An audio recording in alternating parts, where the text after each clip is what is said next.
Tirania de Aço capítulo 131. Preso em Viena enquanto Berengário e seus exércitos estavam em guerra no sul do Tirol, o conde Lothar estava cercado por seus inimigos. No momento Lothar e seus exércitos estavam imprensados entre as forças do conde Otto que sitiaram a cidade, e a guarnição do castelo que valentemente continuou a defender as muralhas do castelo contra o ataque de Lothar. Pior ainda, pouco antes de ficar preso dentro dos limites da cidade, ele foi informado de que seu exército enviado a Kufstein havia sido completamente destruído. No entanto, ele não sabia até que ponto Berengário havia reprimido sua rebelião dentro de seu território natal, pois se soubesse, o homem perderia realmente toda a esperança de sobrevivência. Como tal, o conde Lothar estava atualmente cercado por seus vassalos que viajaram com ele para Viena, onde eles estavam envolvidos em uma discussão sobre como seguir em frente. Eles não estavam em uma boa posição. Os exércitos do conde Otto, embora esgotados pelo atrito, ainda superavam em muito suas próprias forças agora que haviam perdido um quarto de seu exército em Kufstein e estavam lutando um cerco por mais de um mês. Enquanto os nobres falavam sobre sua situação, gritos de gelar o sangue rompiam das muralhas, pois os defensores continuavam a morrer às dezenas defendendo sua posição dentro da cidade, adicionando assim um grande grau de intimidação ao coração dos nobres que seguiram seus passos. Suzerano aparentemente nos portões do próprio inferno. Um desses nobres estava se dirigindo à reunião de lordes enquanto expressava suas opiniões sobre suas opções. Tornou-se cada vez mais claro que existem apenas duas opções: ficar dentro da cidade e continuar a sitiar o castelo enquanto protege simultaneamente as muralhas da cidade. Se conseguirmos, podemos usar a família do duque como refém para negociar a rendição de Otto. A única outra opção é atacar em uma tentativa desesperada de romper as forças sitiantes e voltar para o Tirol, onde podemos manter nossa posição contra as forças do duque quando ele retornar de sua conquista da Baviera. Depois de dizer isso, a reunião explodiu em caos quando duas facções foram formadas: aqueles que apoiaram a permanência em Viena e lutaram pelo que haviam trabalhado tanto para alcançar, e aqueles que queriam retornar ao Tirol e resistir ao governo de Ilmar enquanto conservavam sua força. É claro que aqueles que queriam retornar ao Tirol não tinham como saber que, quando chegassem, estariam nas mãos de Berengário, e as cidades-chave estariam equipadas com grandes guarnições de homens, com suas muralhas armadas com canhões. O conde Lothar não estava totalmente disposto a desistir de Viena. Ele sabia em seu coração que se eles lutassem para sair dessa confusão e voltassem a Innsbruck para lamber suas feridas, eles teriam perdido a guerra. Eles poderiam sobreviver por alguns anos em uma luta desesperada contra as forças do duque, mas no final, eles seriam levados à ruína. Suas famílias pagariam o preço por seu desafio. Eventualmente, o conde levantou a mão para silenciar seus lords, e somente depois que seus argumentos cessaram completamente ele expressou sua decisão. Não vou admitir a derrota. Não vou me retirar para o Tirol e viver o resto dos meus dias lutando uma guerra defensiva contra o duque e seus exércitos. Tomaremos Viena, ou morreremos tentando. Se abandonarmos nosso cerco, apenas morte e destruição aguardam nossos lares. Diga aos homens na muralha da cidade para defendê-la com suas vidas. Quanto ao cerco do castelo, dobre nossos esforços. Não devemos falhar. Quando Lothar anunciou sua decisão, uma variedade de expressões apareceu nos rostos dos vassalos leais a ele. Alguns deles estavam começando a se arrepender de sua decisão de apoiar seus esforços para reivindicar o Ducado da Áustria para si. Muitos deles se perguntavam como Berengário estava se saindo em sua reconquista do Tirol, se ele conseguiu tomar Innsbruck durante esse período, não havia sentido em continuar essa guerra. Em última análise, cada senhor que estava presente para o cerco concordou com Lothar. Eles permaneceriam presos na cidade até o ponto em que as forças inimigas estivessem exaustas, ou até que tomassem o castelo, onde então usariam a família do duque como refém para cumprir suas demandas. Era uma opção arriscada, mas Lothar estava certo: se eles retornassem ao Tirol e terminassem sua campanha, em última análise, apenas a morte os esperaria e suas famílias.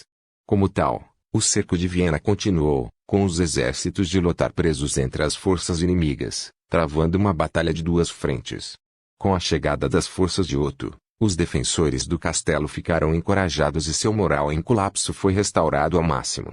Se eles pudessem aguentar um pouco mais, o exército de Lothar entraria em colapso, e eles seriam salvos.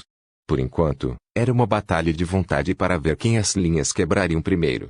Como tal, Galtbert, filho e herdeiro do duque Wilmar, olhou das muralhas acima para a cidade abaixo com um sorriso no rosto. Em breve, essa batalha chegaria ao fim e, no momento, estava fortemente a seu favor. O jovem regente desejou poder ver o olhar no rosto de Lothar quando percebeu que estava preso dentro da cidade, sem saída. Esse agora mesmo, ele percebeu o aumento na intensidade do cerco ao castelo de sua família e, portanto, começou a deslizar o visor para baixo para proteger o rosto do fogo de mísseis que se aproximava. O jovem balançou a cabeça enquanto expressava seus pensamentos em voz alta. Parece que o Conde Lothar percebeu que está ficando sem tempo. Como tal, Galtbert desembainhou sua espada e ergueu no ar enquanto gritava para os defensores com um heróico discurso de defesa. Homens, todos vocês trabalharam duro no mês passado para garantir que o castelo de seu suzerano, o legítimo duque da Áustria, e sua família permaneçam ilesos. Ao longo dos próximos dias, Lothar jogará tudo o que tem em nós, mas não podemos permitir que este castelo caia. Pois se o castelo cair, o sofrimento dos cidadãos desta cidade será em vão. Segura a linha. Segura a linha como se sua própria alma dependesse disso. Com essas palavras ditas, os defensores se uniram ao comandante de suas forças. Eles gritaram no ar, permitindo que toda a ansiedade e a miséria que eles suportaram no último mês escapassem dos limites de seus corações. Com este discurso, um novo senso de fanatismo foi formado entre os defensores, o que, esperançosamente, permitiria que eles suportassem as dificuldades que se seguiriam e defendessem com sucesso sua posição até que as forças do Conde Lothar fossem quebradas pelas de Otto. Com esses eventos, o cerco de Viena atingiu seu clímax e logo chegaria ao fim. Quem venceu a batalha foi determinado exclusivamente pela guarnição do castelo e sua vontade de continuar defendendo suas poderosas muralhas de pedra. Tirania de Aço capítulo 132. O herdeiro do conde se enquanto Berengário estava envolvido na Operação Tridente, e Otto estava sitiando Viena para libertar sua população da tirania de Lothar. Linde estava descansando em Kufstein presidindo as reformas de Berengário. Com a conquista de Schwarzenberg, ela começou a incorporá-lo à jurisdição de Kufstein, embora ainda não permitisse o recrutamento de pessoas na região. Projetos de infraestrutura e reformas agrícolas estavam em andamento. Quanto mais cedo ela os colocasse em construção, mais cedo os lucros apareceriam. O povo de Kufstein desfrutou de suas vidas durante esse período de caos, pois estava bem isolado da violência e do derramamento de sangue que estava aparecendo em todo o mundo alemão neste momento. No entanto, muitos jovens decidiram cumprir seu dever patriótico e se ofereceram para o serviço militar. É claro que os voluntários eram apenas uma pequena porcentagem das tropas que estavam sendo levantadas não apenas para ajudar na campanha de Berengário, mas também para garantir a defesa e a estabilidade de todo o Tirol, que Berengário logo conquistaria. Como tal, milhares de jovens estavam atualmente em formação básica, onde então entrariam em formação especializada na área que mais se adequavam. Depois de receber o primeiro lote de recrutas em Innsbruck, Berengário instruiu Linde a continuar o treinamento especializado. Com a infantaria sendo o foco principal, seguida pela artilharia, e depois pela cavalaria. Berengário atualmente tinha um batalhão de cavalaria inteiro sob seu comando e porque a unidade havia sofrido baixas limitadas durante a guerra, era mais do que suficiente para deter as forças de cavalaria de qualquer exército em potencial que ele encontrasse por enquanto. No momento, o mais novo grupo de recrutas havia começado seu treinamento básico e estava passando pelo PT básico para colocá-los em forma de luta rapidamente. Flexões, abdominais, flexões, corridas, etc., tornaram-se um exercício diário para os homens que foram forçados a servir. Marchas e formações básicas também foram perfuradas em suas cabeças. Eles também praticavam como operar suas armas com eficiência, pois um conjunto de brocas foi criado para instilar rapidamente o procedimento de carregamento dos mosquetes na memória muscular dos homens que os empunhavam. Assim, as bases militares usadas para abrigar e treinar recrutas estavam transbordando de milhares de jovens que acabavam de ingressar nas Forças Armadas. Alguns deles estavam aqui há semanas e logo embarcariam para suas estações através do Tirol, fosse na forma de um exército de campo ou atuando como uma guarnição.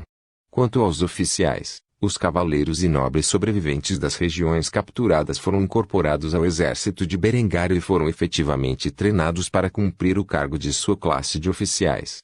Vendo como eles passaram de lordes e cavaleiros a oficiais, Houve um grau inicial de desafio por parte dos cadetes. Ainda assim, quando eles perceberam quão bem organizado era o exército semi-moderno de Berengário, eles rapidamente mudaram de tom. Havia um grau de civilidade e respeito concedido aos oficiais muito parecido com o de um cavaleiro ou nobre e, como tal, eles rapidamente se sentiram em casa dentro da classe de oficiais. Concedido, era uma força meritocrática, e eles não receberiam a posição devido ao seu nascimento. Eles ainda teriam que se formar na chamada academia militar e subir na hierarquia por meio de uma demonstração de competência. No entanto, no momento, havia poucos ou nenhum plebeu entre a classe oficial, então por enquanto ela havia sido essencialmente transformada em uma posição ocupada pela nobreza dentro da hierarquia militar de Berengário. Afinal, poucos plebeus foram educados o suficiente para liderar os soldados na batalha adequadamente. Enquanto os recrutas continuavam seu treinamento, Linde lia as notícias que recebera de Adela sobre a batalha de seus pais em Viena. A probabilidade de seu pai sobreviver ao cerco era pequena, mas havia uma chance de Adoninha escapar e retornar a Innsbruck. Enquanto ela lia a carta no escritório de Berengário, a porta se abriu para revelar seu irmão Leutibert, que ela não via desde a constrangedora reunião de família que tiveram alguns dias antes. Depois de aparecer em seu escritório, Leutibert notou o olhar no rosto de sua irmãzinha e começou a questionar o que ela estava lendo. A carta é importante? Depois de perceber que ela estava sorrindo maliciosamente, Linde colocou a carta para Leutibert ler. Se meu pai está preso em Viena, e Berengário começou a sitiar os principais centros de resistência no sul do Tirol. É apenas uma questão de tempo até que papai perca a guerra. Eu sugiro que você descubra onde está sua lealdade antes que ela termine. Afinal, Berengário é implacável quando se trata de lidar com seus inimigos. Vendo as cartas do que Linde havia fornecido a Leutibert, que continham grande inteligência sobre os esforços de guerra em andamento, Leutibert não conseguia compreender por que Linde permitiria que ele visse informações tão valiosas e expressou suas preocupações em voz alta. Por que você me permitiu ler isso? Linde apenas riu levemente de sua pergunta e descansou seu lindo rosto na palma de sua mão enquanto olhava para Leutibert com um olhar cheio de afeto familiar. Porque você é meu irmão Leutibert, e eu não quero ver você acabar como pai. Então eu estou dando a você a opção de fazer uma escolha informada. Ou dobra o joelho para Berengário e reconhece-o como conde do Tirol por direito. Ou apoie o pai e fique do lado de sua rebelião fracassada, embora se você expressar publicamente seu apoio ao pai, quando ele finalmente perder, você certamente sofrerá como um traidor. Assim, uma decisão importante foi imposta a Leutibert. Ele poderia mostrar sua lealdade ao pai, condenar Berengário como herege e traidor e rejeitar suas reivindicações ao condado do Tirol, o que, aparentemente, não terminará bem para ele. Ou ele poderia se submeter à autoridade de Berengário e jogar fora a posição de sua família como condes. Antes de fazer sua escolha, Leutibert tinha uma última pergunta para fazer a Linde sobre os planos de seu amante para o futuro. Se eu fizer o que você pede, qual será a posição de nossa família? Linde se espreguiçou na cadeira de couro macio e sorriu com um sorriso confortável enquanto informava a Leutibert da decisão de Berengário. Obviamente, perderemos o status de condes por um tempo, mas as ambições de Berengário não residem em simplesmente ser um conde, nem ele deseja ser um duque como nosso pai deseja. Império, ele precisará de homens talentosos e leais para ocupar os cargos em seu governo. No momento, suas reformas políticas estão em estágio inicial, mas vou lhe contar um pequeno segredo. Não importa qual título nobre você terá nos próximos anos, pelo menos não tanto quanto agora. Ganhando o favor do futuro imperador e provando-se como um súdito competente e leal, é assim que você ganhará poder político e econômico no futuro. Quando Leutibert ouviu a altura das ambições de Berengário da boca de sua irmã, mal pôde acreditar. Ainda assim, ele dificilmente poderia se considerar um cético ao pensar na rapidez com que Tirol caiu nas mãos de Berengário. Se o homem pudesse tomar o Tirol com um exército de milhares, o que poderia fazer com um exército de dezenas de milhares, ou mesmo centenas de milhares? Enquanto Berengário conseguisse se manter vivo e no poder, poderia realizar sua visão. Pensando na posição que ele estava e na de sua família, excluindo seu pai rebelde, Leutibert suspirou pesadamente e acenou com a cabeça enquanto decidia a importante encruzilhada em que se encontrava. Tudo bem, eu apoiarei Berengário de qualquer maneira que você precisar. Pela inteligência que você me mostrou, meu pai está fadado ao fracasso em sua guerra, e o Tirol logo cairá nas mãos de Berengário. Confio o governo do Tirol à nossa família após as ações do pai, então eu me submeto à autoridade de Berengário. Lind sorriu diabolicamente ao ouvir seu irmão ceder, e ela se levantou de sua cadeira para dar um tapinha nas costas do jovem. Você escolheu bem, irmão. Com isso, a ascensão de Berengário a conde do Tirol não poderia mais ser discutida se o herdeiro de Lothar estivesse disposto a renunciar à sua reivindicação em favor de Berengário. Sem saber, Berengário ganhou um valioso aliado em suas futuras guerras, afinal, Leutbert era um jovem sábio e inteligente. Alguém que provaria ser fundamental para os ganhos futuros de Berengário.